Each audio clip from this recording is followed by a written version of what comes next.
Okay, we're rolling sound. It's ours. It's the black one. It's ours. Good day, everyone. Welcome to Brisbane and the Parrot Society of Australia's annual general meeting. We're very fortunate to have a very special guest here, all the way from Florida, United States of America, world-famous bird trainer, Mr. Steve Martin.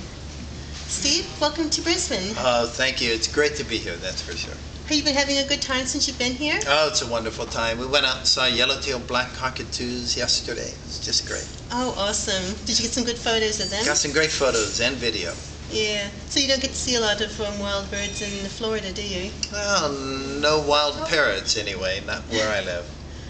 So can you tell us a little bit about the bird training that you do? Now, on our forum, theperch.net, we do have quite a number of people that have single parrots in their homes.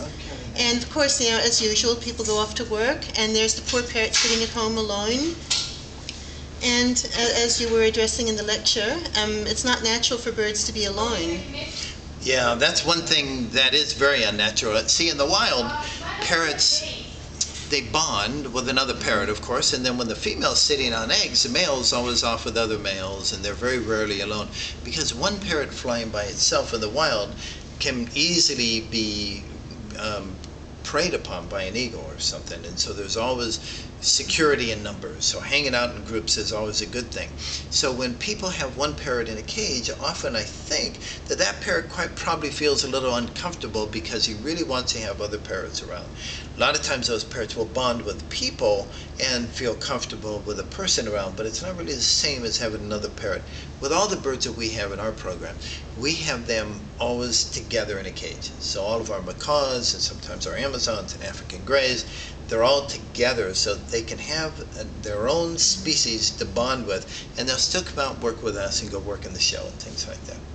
So what would you recommend as a solution, like as a last resort for the people who perhaps can only afford to have one bird, but they do have to work full-time 9 to 5? Yeah, that's a really good question.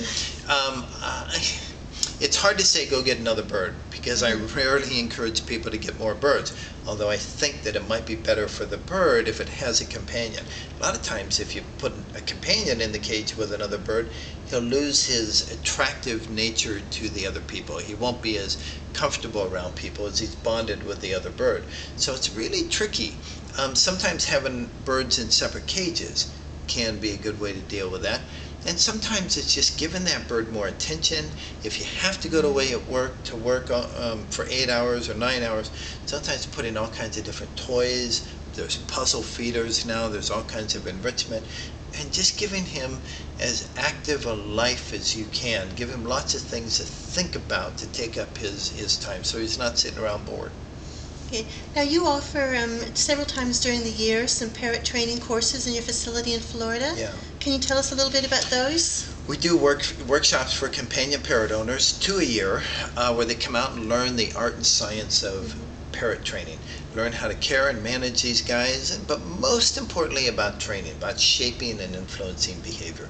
We don't teach people to free fly their birds. It's not something we do at that course. Now we have an advanced course for people who've graduated the first course. We do that once a year.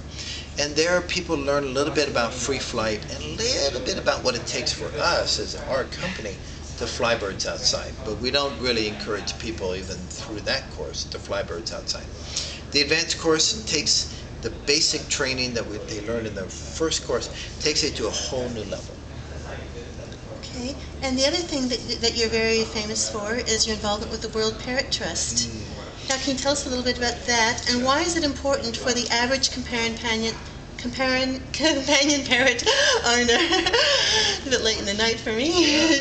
Why should we be supporting the World Parrot Trust? Well, first of all, I'm a trustee with the World Parrot Trust, so that means I've been involved with the Parrot Trust for a long time, helping to support their goals and their mission of saving parrots all over the world. What I like about the World Parrot Trust is that every penny that anybody donates goes right to helping to save parrots in the wild. There isn't any overhead or any administrative costs or mailing costs or anything like that. All the money people donate goes right to conservation work. World Parrot Trust funds an awful lot of conservation projects helping to save parrots. We're involved with a blue-throated macaw program. There might be less than 100 blue-throated macaws left in the wild.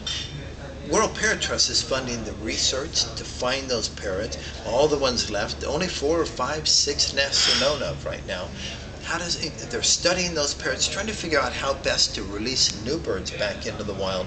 And we're even breeding some. We've got about 35 brood rugs at my facility. Hopefully they'll all go down to Bolivia once we get permits, establish a breeding colony, and then the youngsters will be released into the wild sometime in the future. Oh, that would be awesome. But World Parrot Trust is the leading organization that I know of anyway that's supporting parrot conservation in the wild. I think everybody who has a companion parrot should think about giving back. These parrots give us so much, and it's not hard for us to support their wild counterparts just by making a yearly donation or becoming a member of the World Parrot Trust. Oh, I totally agree. Birds do enrich our lives. They give us so much love. That's right. It's only fair to give something back, isn't it? Exactly right. Well, Steve, thank you so much for joining us. It's been an honor to have you here in Brisbane, and also an honor to have you join us here on our special exclusive interview for the Perch.net. My name is Tiki, and also known as Tara, and thank you for joining us. And remember, keep on perching.